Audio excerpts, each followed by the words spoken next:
आप देख रहे हैं संवाद समाचार। नमस्कार, मैं हूं अंकिता। आप देख रहे हैं संवाद समाचार और आज के मुख्य समाचार कुछ इस प्रकार हैं। मुख्यमंत्री शिवराज सिंह चौहान ने C20 सेवा समिट के समापन अवसर पर कहा, सेवा और वसुधैव कुटुंबकम के भाव से होगा जीवन सार्थक।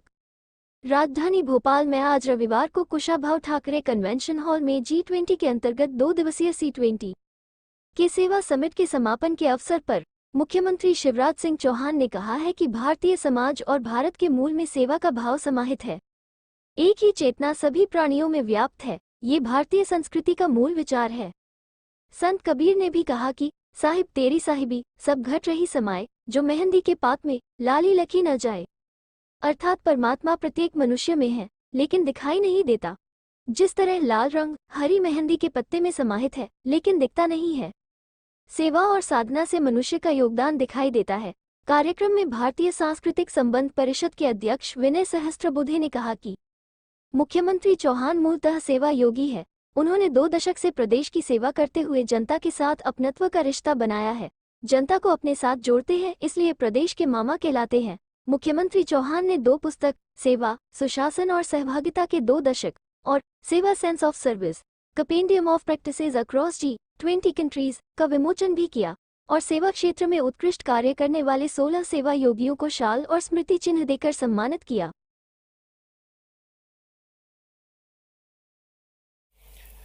मैं कुछ क्षणों के लिए आपके मध्य में हूं। 12:40 बजे मुझे निकलना पड़ेगा। मुझे माननीय मुख्यमंत्री जी ने अनुमति दी है, मगर उसके पहले 3 बातें बताना बहुत जरूरी है। सबसे पहले मध्य प्रदेश शासन और माननीय मुख्यमंत्री जी का मैं बहुत बहुत हृदय से C20 के पैटर्न के नाते आभार व्यक्त करता हूं कि आपने सेवा के क्षेत्र में काम करने वाले हमारे परिश्रमी कार्यकर्ताओं को 2 दिन मेवा खिलाने का भी और खाने का भी अनुभव दे दिया।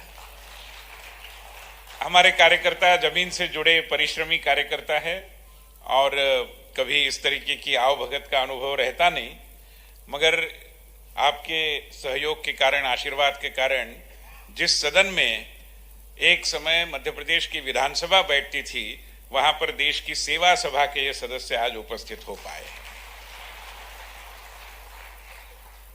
आपने सुविधाएं तो उपलब्ध करा ही दी, मगर इस भूमि का भी अपना एक संस्कार है, वो लेकर भी ये लोग जाएंगे।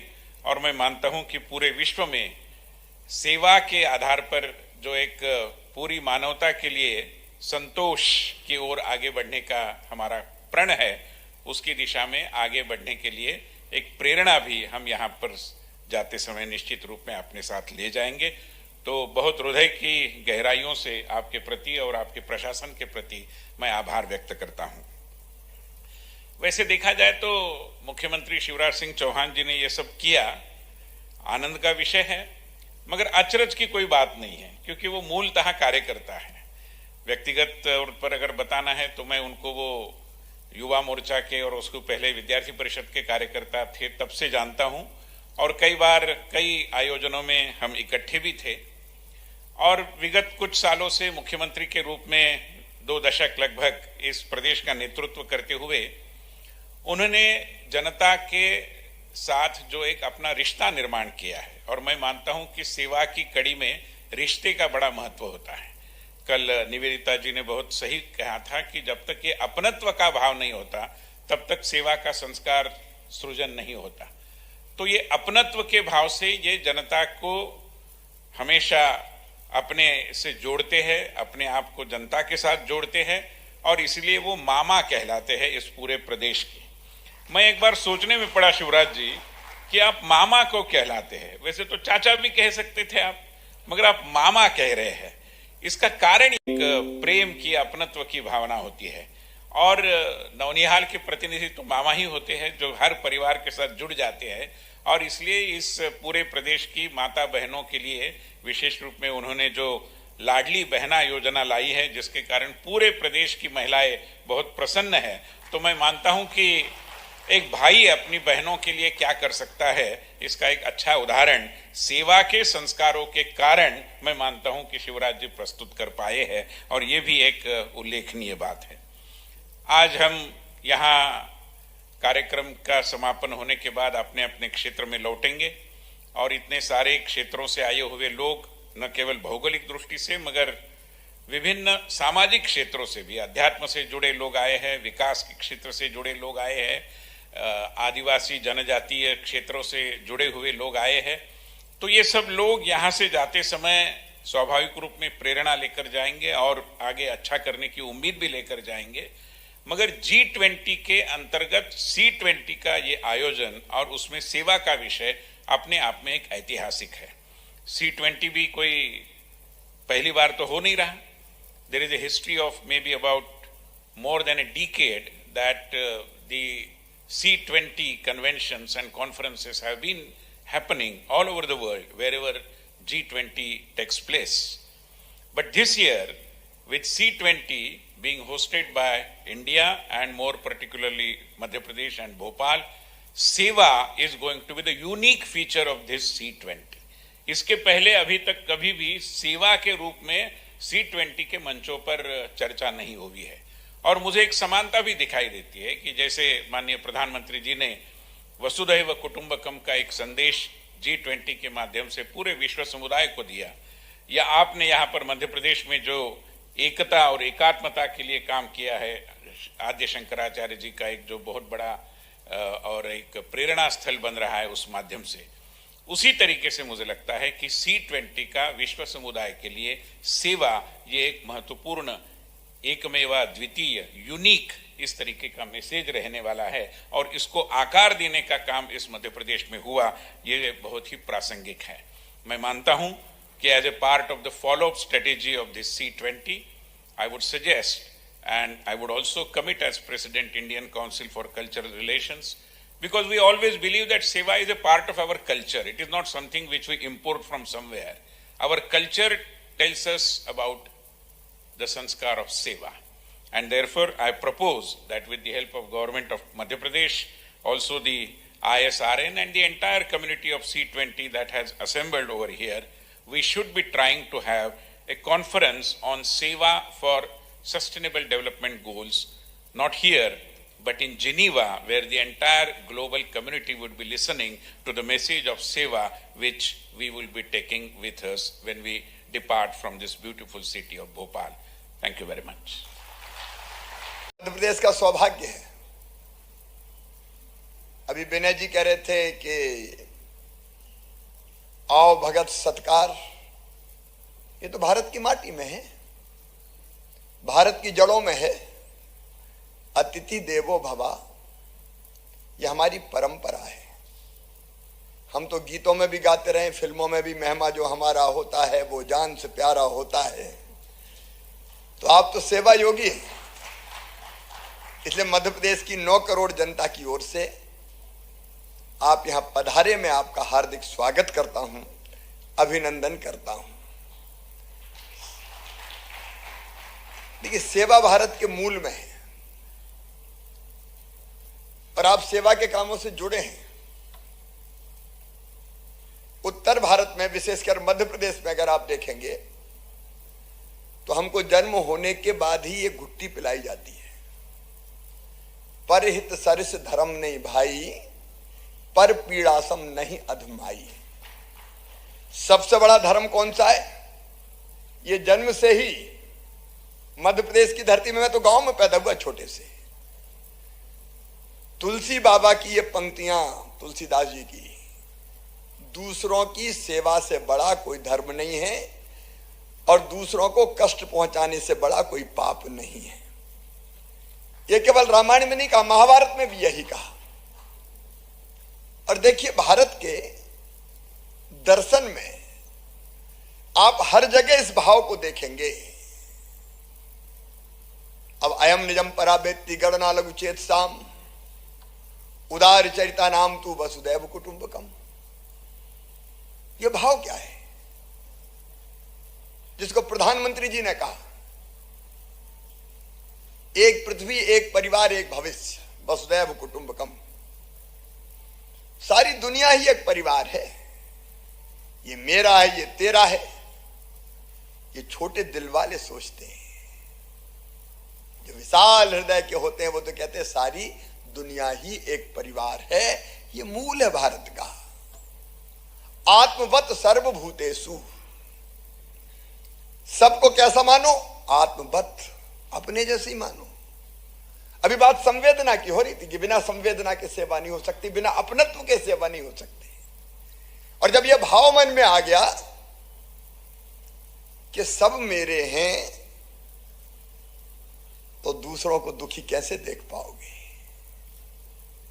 और इसलिए भारत ने कहा जियो और जीने दो। खुद भी जियो, लेकिन दूसरों को भी जीने की परिस्थितियां निर्माण करने की कोशिश करो। आप इस अद्भुत देश को देखिए, गांव में कथाएं होती है, प्रवचन होते हैं। आज भी मध्य प्रदेश में कई कथाएं चल रही है। वहां जो कथाकार होते हैं, प्रवचनकार होते हैं, जो संत होते हैं, वो जनता से उद्घोष करवाते हैं, बोलो धर्म की जय हो, अधर्म का नाश हो, प्राणियों में सद्भावना हो। ये क्या है? आप सोचिए तो, आप गहराई में तो जाइए। धर्म मतलब अच्छी चीज है सारी, अधर्म मतलब बुराइयां, उनका नाश हो। और मनुष्य मात्र में नहीं, प्राणियों में सद्भावना हो। ये मंत्र अगर किसी ने दिया है दुनिया को, तो वो भारत की धरती ने दिया है। प्राणियों में सद्भावना और विश्व का कल्याण हो। हमने कभी नहीं कहा कि केवल भारत का कल्याण हो। विश्व के कल्याण का उद्घोष करने वाला भारत, जिसके संतों ने आज नहीं हजारों साल पहले कहा, सर्वे भवन्तु सुखिना, सर्वे सन्तु निरामया, सर्वे भद्राणि पश्यन्तु, मां कश्चित् दुख भाग भवेत्। सब सुखी हो, सब निरोग हो, सबका मंगल हो और सबका कल्याण हो। ये भारत का मूल है। और इसी में से सेवा भाव पैदा होता है। सब सुखी हो तो दूसरे को दुखी कैसे देखूं? फिर सबके सुख के लिए मैं जो कर सकता हूं करूं। देखो, अगर मैं भारतीय संस्कृति के मूल सोच को एक पंक्ति में कहूं तो वो है एक ही चेतना। एक ही चेतना समस्त जड़ एवं चेतन में अनुस्यूत है। एक ही चेतना सब में है, जिसको कबीरदास जी ने बड़े सुंदर शब्दों में कहा, साहब तेरी साहिबी हर घट रही समाए, जो मेहंदी के पात में लाली लखी न जाए। साहब मतलब आप समझ गए होंगे, परमात्मा। तो सब में है, तो किसी ने कहा सब में तो दिखाई क्यों नहीं देता? तो कबीरदास जी ने कहा जैसे मेहंदी के पत्ते में अगर ऊपर से देखो तो रंग दिखाई देता है हरा, लेकिन अगर उसको पीस दो और पीस के हथेली में रच दो तो रंग कौन सा हथेली पे आता है? लाल। जैसे मेहंदी के पत्ते में लाल रंग होते हुए भी वो दिखाई नहीं देता, हरा दिखाई देता है, लेकिन पीस के अगर रच दो तो वो उभर के आता है, लाल रंग है मेहंदी के पत्ते में। वैसे ही तू है तो सब में, लेकिन दिखाई नहीं देता, लेकिन सेवा और साधना से तू फिर सब में दिखाई देता है, सब में दिखाई देता है। ये भाव भारत के संतों ने सदैव प्रकट किया है। एक ही चेतना सब में है तो दूसरा दुखी कैसे हो? बड़ा अद्भुत सोच है सचमुच में। अब मनुष्यों के बारे में हम सोचें तो मनुष्य क्या है? आमतौर पर अगर ऊपर से देखें तो 3.5 हाथ का हाड़ मांस का पुतला है। अब मनुष्य को सुखी करना तो क्या करना चाहिए?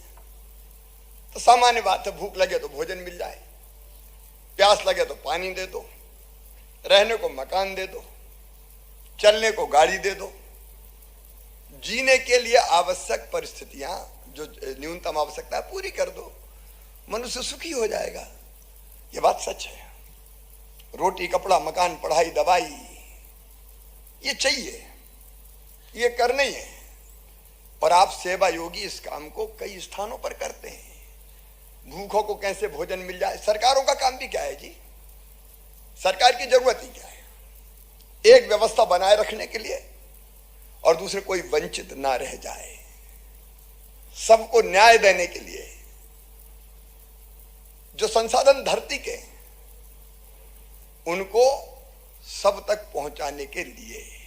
मैं उसके बहुत विवेचन में नहीं जा रहा, लेकिन अगर गरीबों को गरीब कल्याण योजना के अंतर्गत निःशुल्क अन्न दिया जाता है तो वो एहसान नहीं है, वो उनका हक दिया जा रहा है।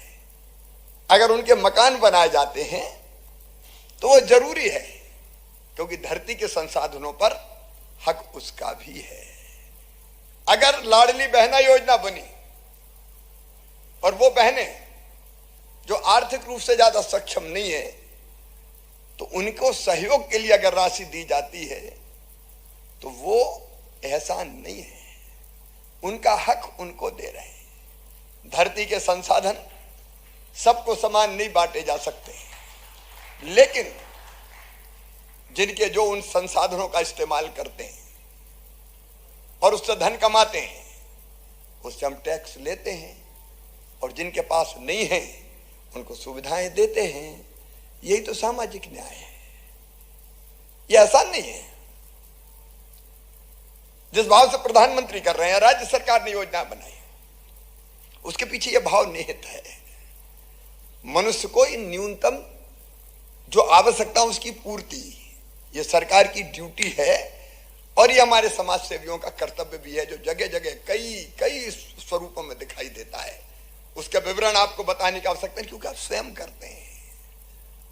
शिक्षा का दान, संस्कारों का दान, ये जरूरी है सबके लिए, लेकिन ये और कि मनुष्य केवल शरीर नहीं है, शरीर के साथ साथ मन भी है। तो मनुष्य को सुखी करना, अंतिम लक्ष्य क्या है? केवल पेट भरना नहीं, वो सुखी कैसे रहे? तो मन का सुख भी चाहिए जी। और मन का सुख क्या होता है? वो शरीर के सुख से पृथक है। जरूरी नहीं है कि कोई अच्छे मकान में रह रहा हो तो बिल्कुल प्रसन्न हो, कोई महंगी गाड़ी में चल रहा हो तो वो प्रसन्न हो। ये मन का सुख कुछ भिन्न होता है।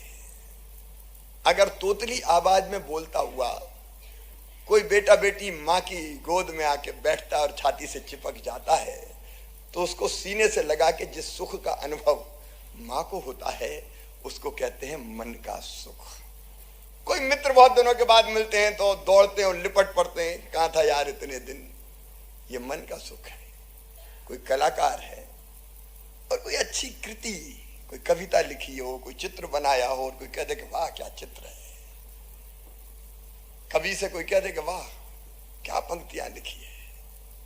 मैं राजनीतिक क्षेत्र में काम करता हूं, तो पहले युवा मोर्चे का कार्य करता था। मध्य प्रदेश और छत्तीसगढ़ एक थे दोनों। मुझे युवा मोर्चे के कार्यक्रम में बोलने जाना था, तो पहले हम ट्रेन से बसों से ही जाते थे। तो बिलासपुर में एक कार्यक्रम में मैं था। कार्यक्रम समाप्त हो गया, युवा मोर्चे का प्रशिक्षण वर्ग था। तो समाप्ति के बाद ट्रेन में देर थी, तो हम धर्मशाला के कमरे में बैठे हुए बातें कर रहे थे कि ट्रेन का टाइम होगा तब जाएंगे। हमारे नौजवान मित्र एक बुजुर्ग सज्जन को लेकर मेरे पास आए कि आप बोले से ये बड़े प्रभावित हैं और आपसे कुछ चर्चा करना चाहते हैं। तो मैंने उठ के उनका सम्मान किया, वो बैठे। फिर मैंने कहा बताइए। तो उनने उस समय की बात बता रहा हूँ। उनने कहा कि देखो अभी हालात बड़े खराब हैं। मैंने कहा बात तो सही है। बोले इस समय बड़ा दुखी हूँ। तो मैंने कहा मैं भी व्यथित हूँ। तो उन्होंने कहा कि उस व्यथा से व्यथित होकर मैंने कुछ पंक्तियां लिखी है, वो पंक्तियां आपको सुनाना चाहता हूँ। अब मैंने मन में सोचा कि ये तो कवि हैं, तो उस समय कविता सुनने का मूड नहीं था मेरा। तो मैंने सामने इशारा किया कि मेरे मित्र उस समय हमारे एक अध्यक्ष हुआ करते थे, ये बैठे हैं विजेंद्र जी, इनको आप कविता सुनाइए, ये कविता जरा ढंग से ये समझ पाएंगे। तो उन्हें बैठे बैठे कहा नहीं आप तो शिवराज जी को सुनाइए। तो उन्हें मुझे कविता सुनाना शुरू किया। अब कोई कविता सुनाए तो हमको कहनी पड़ता है वाह क्या भाव है, क्या शब्द है। तो मैंने भी कहा समझ में आए चाहे ना आए, मैंने भी कहा नहीं वाह आनंद आ गया, क्या शब्द है। तो वो और उत्साहित हो गए। तो कविता खत्म होने का नाम नहीं ले रही थी। तो मेरे बगल में पानी का गिलास रखा था, मैंने वो उठाया और एक घूंट पानी पी के मैंने कहा वाह वाह क्या शब्द है। ये मैं कह रहा था और मेरी नजर पड़ी मेरे मित्र की तरफ। तो वो मुझे फंसा हुआ जान के धीरे धीरे मुस्कुरा रहे थे। उनको मुस्कुराते हुए देख के मुझे भी हंसी आ गई और मेरे मुंह का पूरा पानी कविवर के मुंह पे चला गया। अब मुझे भी ठसका लग गया, आंख से पानी नाक से पानी। अब जैसे तैसे सामान हुआ। फिर मैंने मन में सोचा कि ये तो बड़ी गलती हो गई, धृष्टता हो गई, ये क्या कहेंगे, कैसा भारतीय जनता पार्टी का ये कार्यकर्ता है।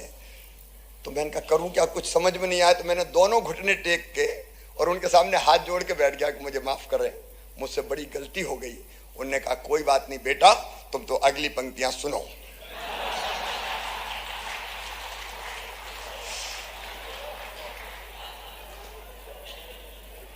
अब ये अगली पंक्ति सुनाने का सुख है मन का सुख।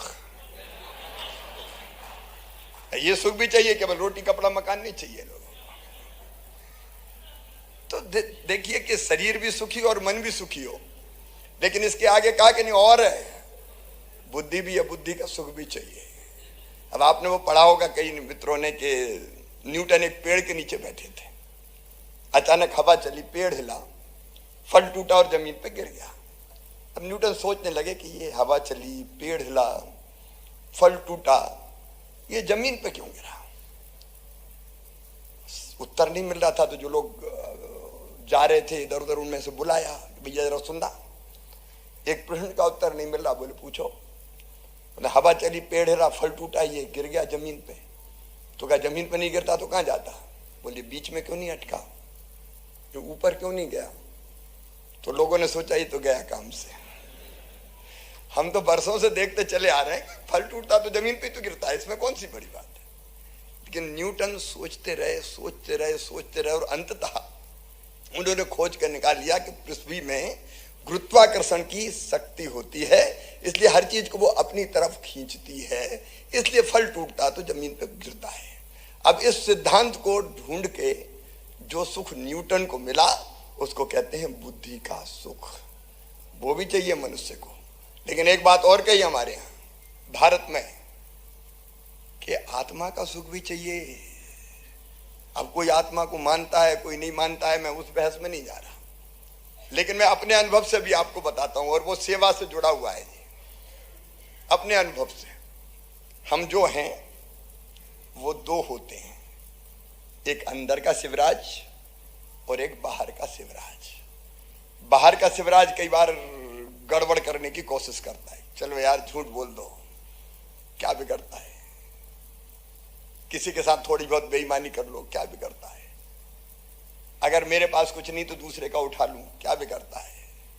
लेकिन जब भी कोई गलत काम करता है, मैं उसके विस्तार में नहीं जा रहा, तो अंदर से एक आवाज जरूर आती है, मत कर गलत, मत कर गलत। कई बार अंदर का बाहर की सुन लेता है तो गलत काम करने से रोक देता है व्यक्ति को, और कई बार बाहर का हावी हो जाता है तो वो गलत काम कर लेता। मैं एक सच्ची घटना आपको सुना रहा हूं, आज मैं बिल्कुल इनफॉर्मल बोल रहा हूं, जो दिल में है वो बोल रहा हूं, कोई मुख्यमंत्री नहीं, मैं मेरे मन में जो आ रहा है मैं तो बोल रहा हूं। मैं बचपन की एक सच्ची घटना विनय जी सुना रहा हूं। नर्मदा जी के किनारे, नर्मदा जी मध्य प्रदेश की बहुत पवित्र नदी है, जो मध्य प्रदेश वाले हैं वो जानते ही हैं, बहुत पवित्र नदी, एकमात्र नदी ऐसी जिसकी परिक्रमा होती है।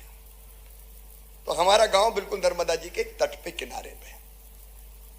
बरसात में जब नर्मदा जी का जल स्तर बढ़ता है, खूब पानी आता है, तो हम लोग बचपन में दिन दिन भर वहीं बैठे रहते थे, क्या बह के आ रहा है, कौन सी चीज जा रही है, कौन सी चीज आ रही है। जब तक पानी गांव में नहीं घुसता तब तक आनंद आता देखने में, दूर तक देखो पानी पानी फैला हुआ है। एक दिन हम ऐसे ही बाढ़ के दृश्य को देख रहे थे, किनार के थोड़े नीचे पानी था, किनार के ऊपर आता तो गांव में घुस जाता, तो किनार के पास बैठे थे, काफी पास हम बैठे थे, बच्चे ही बच्चे थे। तो अचानक एक बच्ची का पैर फिसल गया, वो ज्यादा आगे चली गई और वो नर्मदा जी में गिर गई, पानी में बहने लगी। अब हम सब चिल्लाए बचाओ बचाओ बचाओ, हम लोगों की तो हिम्मत नहीं थी कितने पानी में कूद जाते कोई, उफनती हुई नर्मदा जी। एक आदमी दूर से दौड़ के आया और छलांग लगाई, और 1 किलोमीटर दूर तक जाके वो उस बच्ची को पकड़ के जैसे तैसे किनारे उसने लगा दिया। अब जब बच्ची किनारे लगी तो सबके मन में उत्सुकता थी, जब वो वहां से लौट के आया किनारे पे, लोग भी उधर दौड़े किनारे किनारे, तो सबकी उत्सुकता थी कि आदमी है कौन। आपको आश्चर्य होगा, वो व्यक्ति उस जमाने का, ये बात मैं बता रहा हूं, मेरी उम्र होगी 64 साल, मैं होऊंगा 801 साल का, तो लगभग 55, 56, 58 साल पहले की ये बात होगी। उस जमाने का प्रसिद्ध चोर था उस इलाके का, जिसका नाम था गुलाब, और वहां की लोकल भाषा में उसको कहते थे गुलबा भड़िया। चोर को भड़िया बोलते हैं, मतलब कई जगह भड़िया बोलते थे अपनी लोकल भाषा। तो लोगों ने देखा, अरे बोले गुलबा भड़िया, तो सब आश्चर्यचकित रह गए कि ये बच्ची को बचाने कूद गया। लेकिन चूंकि बच्ची बचा के लाए तो चोर वाला भाव लुप्त हो गया, उसके मुंह में भी थोड़ा पानी वानी भर गया था, तो जैसे तैसे बिठाया और फिर पूछा किसी बुजुर्ग ने कि गुलबा, तुमने बच्ची को बचाने के लिए अपनी जान दांव पे लगा दी, बात क्या है? तो गुलबा के शब्द आज भी मेरे कानों में गूंज रहे हैं। उसने कहा कि मैं आया था ये देखने कि रात में कहां सेंध लगानी है। गांव में कच्ची दीवारें होती थी तो एक छोटा सा वो होता था जिसको खोद के अंदर घुस जाता था। बोले मैं इसलिए आया था कि मुझे सेंध कहां लगानी, तो मैं तो दूर से देख रहा था कि रात हो और मैं ये शाम के समय की बात कर रहा हूं। लेकिन जब मैंने इस बच्ची को नदी में बहते हुए देखा और कोई बचाने नहीं आया तो मेरी आत्मा नहीं मानी और मैंने तय किया कि मैं तो इसको बचाऊंगा चाहे कुछ हो जाए। गुलबा कूद गया। ये जो अंदर की चीज होती है, ये हमेशा जान भी दांव पे लगा के दूसरों की सेवा करने के लिए प्रेरित करती है और बुरे से बुरे में होती है। जागृत हो गई तो वही बड़े काम कर डालता है। और इसी को हम कहते हैं दूसरों की सेवा का भाव। इसमें खुद को कुछ नहीं मिलता, लेकिन यही आत्मा का सुख है और ये अद्भुत है सचमुच में। इसकी कोई बराबरी नहीं कर सकता। मैं एक और छोटी सी घटना सुनाता हूं। मैं भाव विभोर हो जाता हूं कई बार। मैं एक बार सिंगरौली गया मुख्यमंत्री के नाते, तो मेरी आदत है कि मैं जनता से मिलते ही हूं। तो एक व्यक्ति थे, मैं गुजरा तो उनके कैथेटर डाला हुआ था, उन्होंने पूरी यूरिन की थैली मेरे हाथ में रख दी कि भैया। तो मैं तो मिलता हूँ लोगों ने, और क्या कर रहे हो क्या कर रहे हो? मैंने कहा नहीं कुछ नहीं। और मैं वहां क्या आ गया कलेक्टर से कि इसकी पूरी व्यवस्था करनी है इलाज की। उसका एक हाथ भी नहीं था। अब कुछ दिनों के बाद मैं भूल गया। मैं मंगलवार के दिन हमारी कैबिनेट होती है, तो मैं सीएम हाउस से निकल रहा था कैबिनेट के लिए। उस दिन मेरी कोशिश रहती है कि मैं किसी से ना मिलूं, क्योंकि प्रेस ही पढ़नी है, बाकी करना है। तो उस दिन आमतौर पर मैं मिलता नहीं हूं और कह देता हूं मंगल के दिन नहीं मिलना है क्योंकि मुझे जाना है। मैं निकल रहा था तो हमारे साथियों ने कहा कि एक व्यक्ति खड़े हैं, वो कह रहे हैं मुझे तो मिल के ही जाना है। और हमने मना किया तो वो कहने लगे, रोने लगे कि नहीं मैं तो मिलूंगा। तो मैंने कहा जल्दी से बुलाओ। जल्दी से आए तो मैंने कहा बताओ भैया क्या बात है? तो उसने कहा कि मैं आपको फूल की माला पहनाना चाहता हूँ। तो मेरे मन में थोड़ी सी नाराजगी। उनके क्या तमाशा है यार, माला मेरी कैबिनेट, माला पहनाना कोई काम है क्या? तो उसने मुझसे कहा कि पहचाने नहीं मुझे। तो मैंने दिमाग को जोर डाला। अरे बोले तुम सिंगरौली में मिले थे, मेरा एक हाथ नहीं था, तुम कह के आए थे कि इसका हाथ लग जाए, मेरा वो हाथ लग गया, तो मैं उस हाथ से तुमको माला पहनाना चाहता हूँ। अब मेरी आंखों में सचमुच में आंसू आ गया। आप में से हर एक ये महसूस करते होंगे, किसी की जान बच जाए, किसी के काम आ जाए, तो जो अंदर से जो आनंद और प्रसन्नता होती है वो अद्भुत होती है। उसका कोई जोड़ नहीं, उसका कोई बेल नहीं। ये आत्मा का सुख है। और मैं सच में कहता हूं यही चीज है जो हमसे सेवा के काम करवाती है, सेवा के काम करवाती है। अब C20 का बाकी तात्विक विश्लेषण कुछ भी हो, लेकिन ये संवेदना ना मरे, ये भाव ना मरे, ये जरूरी है। अब देखिए कई चीजें ऐसी अद्भुत होती है। पेड़ की बात आती है तो भारत का जो सोच है, भारत में तो आपको पता है कि केवल मनुष्य तक सीमित नहीं रहते। एक ही चेतना की जब हम बात, संतोष जी ज्यादा देर तो नहीं हो गई, हम केवल मनुष्य की चिंता नहीं करते। भारत में आप देखेंगे गांव गांव में आज भी गर्मियों में पीने का पानी लटकाते हैं कि चिड़िया पानी पी ले, गिलहरी भी खा ले, चिड़िया भी खा ले, तो दाने डालने की भाव है। अब ये भाव क्या है सेवा का? एक ही चेतना केवल मनुष्य मात्र में नहीं है, प्राणियों में भी वही चेतना है। और ये धरती केवल मनुष्य की बपौती थोड़ी है, प्राणियों के लिए भी है, जीव जंतुओं के लिए भी है, पशु पक्षियों के लिए भी है, कीट पतंगों के लिए भी है। और इसलिए भाव अगर एक ही चेतना है तो उनके प्रति भी वही भाव होना चाहिए कि मैं इनमें हूं, ये मुझ में है। और इसलिए भारत में 33 करोड़ देवता मानते हैं, गाय में उनका वास मानते हैं, तो गौ माता की भी सेवा करो। और केवल गाय नहीं, देखो अद्भुत है, मतलब आप इस सोच को देखिए, सेवा के सोच को। हमारे यहाँ 10 अवतार मानते हैं भगवान के, उनमें से 12 अवतार मत्स्य अवतार, कूर्म अवतार, ये काय के रूप में हुआ? पशुओं के रूप में। और नरसिंह अवतार आधा मनुष्य और आधा पशु के रूप में हुआ। जितने भी देवता हैं वो सब किसी न किसी पशु या पक्षी पर बैठ के आते हैं। भगवान विष्णु तो गरुड़ को भी पूजना पड़ेगा, भोले भंडारी तो नंदी की भी पूजा करनी पड़ेगी, गणेश जी तो मूसक को भी प्रणाम करना पड़ेगा, लक्ष्मी जी तो उल्लू के हाथ में भी के सामने भी प्रणाम करना पड़ेगा, दुर्गा जी तो शेर पे सवारी। ये भाव क्या है वास्तव में? इसकी गहराई में अगर जाएं तो पशुओं को भी आत्म भाव से देखो, एक ही चेतना उनमें भी है। यही तो ये भाव है, इससे अलग भाव नहीं है। और ऐसे ही हमने पेड़ों की पूजा भी की। देखिए आज पूरी दुनिया चिंतित है, ग्लोबल वार्मिंग, क्लाइमेट चेंज, धरती की सतह का तापमान 2050 तक 2 डिग्री सेंटीग्रेड बढ़ जाएगा, ग्लेशियर पिघल जाएंगे, समुद्र का जल स्तर बढ़ जाएगा। अब ये किया कौन ने? ये तो किया हमने सब पाप। ज्यादा विकसित देशों ने किया, अब कौन ने किया इस बहस में नहीं जा रहे, लेकिन बचाना है। तो ये तो हजारों साल पहले कह दिया भारत ने कि हमको बचाना है तो हमको पर्यावरण की रक्षा करनी पड़ेगी। प्रकृति का शोषण मत करो, प्रकृति का दोहन करो। देखिए शोषण और दोहन में अंतर है। आम के पेड़ में अगर फल लगे और आप वो फल तोड़ लो तो यह है दोहन, लेकिन कुल्हाड़ी लेके आपने आम का पेड़ ही काट दिया तो यह शोषण। हम दोहन नहीं, हम तो शोषण करने में लग गए। काटो पेड़, फाड़ो धरती का पेट, चीरो निकालो पानी, करो कार्बन गैसों का उत्सर्जन। क्या हालत कर दी हमने धरती की। और हमने केवल धरती के साथ अन्याय नहीं किया, पेड़ पौधे, पशु पक्षी। अब चीता यहां कितने होते थे, खत्म हो गए, प्रधानमंत्री चीता लेके आए। सबके लिए धरती नहीं है क्या? ये धरती तो सबके लिए है, और सब रहेंगे तो ही हम रहेंगे।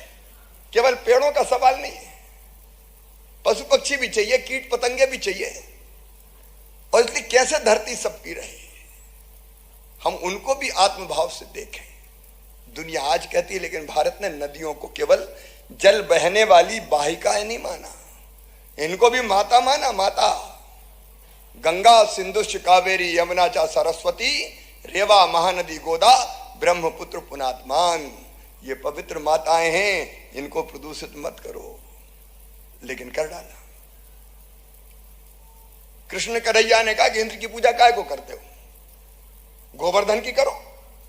ये पेड़ हवा देते हैं, ये घास तुम्हारी पशुओं को भोजन देता है। देवतात्मा हिमालय, उनकी भी पूजा करने का भाव इसी में से है कि एक चेतना है। मनुष्यों में, पशु पक्षियों में, कीट पतंगों में, पेड़ पौधों में, नदियों समुद्रों पहाड़ों में, ग्रह नक्षत्र तारों में एक ही चेतना है, एक ही चेतना। बस वही है, बस वही। ये भाव अगर सबके मन में आ गया, ये भाव अगर सबके मन में आ गया, तो फिर जो तुझ में है वही मुझ में है। तो मैं तू हूं और तू मैं है, और वो मुझ में भी है, वो तुझ में भी है। तो काय का भेद, सारी उथल पुथल शांत हो जाती है, सारा द्वैत मिट जाता है। फिर मनुष्य उसको जान लेता है कि जिसको जानने के बाद कुछ भी जानना शेष नहीं रह जाता। फिर वो कहता तत्वमसि, फिर वो कहता सो अहम, मैं वही हूं। और कई कह उठते अहम ब्रह्मास्मि। ये अद्भुत सोच, और सचमुच में दुनिया की समस्याओं का समाधान भी इसी में है। यही सोच है भारत का, जो भौतिकता की अग्नि में दग्ध विश्व मानवता को शाश्वत शांति के पथ का दिग्दर्शन कराएगा। इसलिए वसुधैव कुटुंबकम प्रधानमंत्री जी ने भी कहा। और इसी भाव से प्रेरित होके हम अगर सेवा के काम करते रहें तो सचमुच में हम अपने जीवन को ही धन्य और सार्थक बना रहे हैं। अब मैं यहां आया तो मैं पेड़ लगा के आया, मैं महिमा मंडित करने के लिए नहीं कह रहा। मैं दिनचर्या ऐसी हो सकती है, सवेरे मैं चाय पीता हूं तो चिड़ियों को दाना डालता हूं वहीं साथ में, तुम दाने खाओ मैं चाय पीऊं। फिर मंदिर में पूजा करके गाय को रोटी, कुछ को लग सकती है कि ये तो फालतू का कर्म कांड है, लेकिन प्राणियों के प्रति तो बच्चियों को रोटी खिलाएं। और फिर पेड़ लगाता हूं मैं, इनका भाषण ही देता रह गया शिवराज के पेड़ लगाओ, तो कौन सुनेगा? कोई भाषण के सुनते हैं क्या? जब तक आचरण में नहीं उतारोगे तब तक दुनिया नहीं सुनेगी। तो खुद पेड़ लगा दो, कहने का अधिकारी के पेड़ लगा। तो 2.5 साल से मैं निरंतर पेड़ लगा रहा हूं। एक दिन भी कोविड के टाइम भी कोई दिन खाली नहीं गया, क्योंकि ये मूल है सेवा का। ये भी तो धरती की सेवा है ना। ऑक्सीजन चाहिए, उतना तो लगा दो कम से कम पेड़, जितनी तुम्हें जीने के लिए ऑक्सीजन जरूरी है। धरती को कर्जदार मत बनाओ। तो ये सेवा के विविध आयाम हैं। एक है दीन दुखी दरिद्र, उनकी सेवा करना, गरीबों की सेवा, बीमारों की सेवा, और वहां से लेकर सेवा का भाव यहां तक। मुझे लगता है कि C20 का ये सम्मेलन सेवा के इस भाव को एक नया अर्थ देगा, विश्व मानवता के भाव को भी मजबूत करेगा, वसुधैव कुटुंबकम के भाव का भी प्रचार प्रसार करेगा, और यही भाव सर्वे भवन्तु सुखिनः तक दुनिया को ले जाएगा, और इसी से दुनिया का भला होगा। बहुत बहुत धन्यवाद।